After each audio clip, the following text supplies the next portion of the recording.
বৈষম্য বিরোধী ছাত্র আন্দোলনের মিছিলে যোগ দিয়ে পুলিশের ছোড়া টিয়ার গ্যাসের সেলের আঘাতে দৃষ্টিশক্তি হারিয়েছেন নাইমুল হক নামের এই শিক্ষার্থী।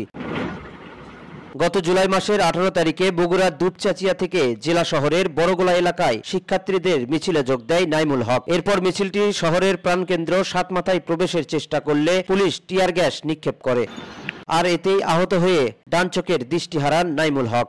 দত্তবাড়ি দিয়ে ওখানে গিয়ে থানার মোড়ে গিয়ে আমরা যে আপনার আন্দোলনে যোগ দেই।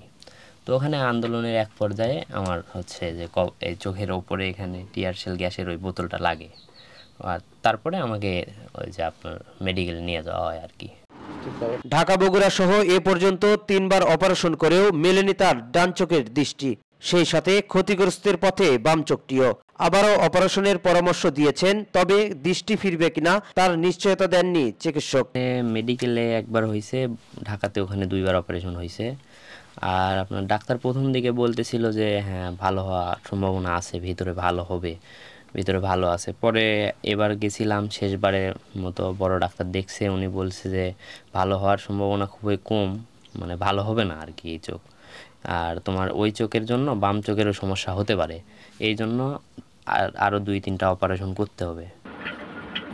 দেশের প্রয়োজনে সাড়া দিয়ে অসহায় হয়ে পড়া নাইমুল হকের পরিবার এখন দেশবাসী ও সরকারের কাছে সহযোগিতা চেয়েছেন। টাকা না হলে নাইমুলের ভবিষ্যৎ কাটবে অন্ধকারে। তো সবসময় মনে করেন যে ব্যথা, ও তো এই শুয়ে থাকলেও তো এরকম করে শুয়ে থাকতে পারে না, সবসময় মাথা এরকম করে হেলা থাকে, করে মানে ব্যথা, প্রচুর ব্যথা হয়েছে।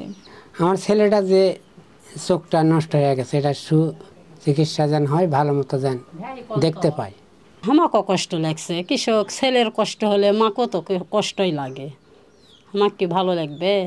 আমরা প্রতিবেশী হিসাবে চাই যে তার একটা সুচিকিৎসা হোক। এই আন্দোলনে ছাত্রদের কোটা আন্দোলনে যায় তার চোখটা নষ্ট হয়ে গেছে, সেই চোখের যেন সুচিকিৎসা হয়।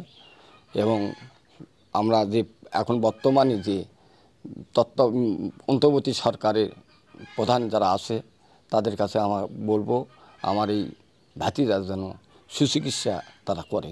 আমরা যেহেতু দেশপ্রেম থেকে এটা করছি, এটা দেশের সকল নাগরিকের জন্য আমরা করছি। এখন দেশের দায়িত্বে যারা আছে, রাষ্ট্রের দায়িত্ব যারা নিয়েছে, উপদেষ্টা সরকার, তাদের কাছে আমাদের দ্রুত এই একটা সমাধান চাই। বিশেষ করে চিকিৎসা থেকে শুরু করে ভবিষ্যতে তারা কি কর্ম করবে, তাদের তো একটা ক্ষতি হয়ে গেল। ডাক্তার বলছে যে এই চোখ আর নাও হতে পারে। তো আমাদের সবচেয়ে বড় চাওয়া থাকবে ভবিষ্যতে তাদের জন্য একটা ভালো কর্মসংস্থান করে দেওয়া।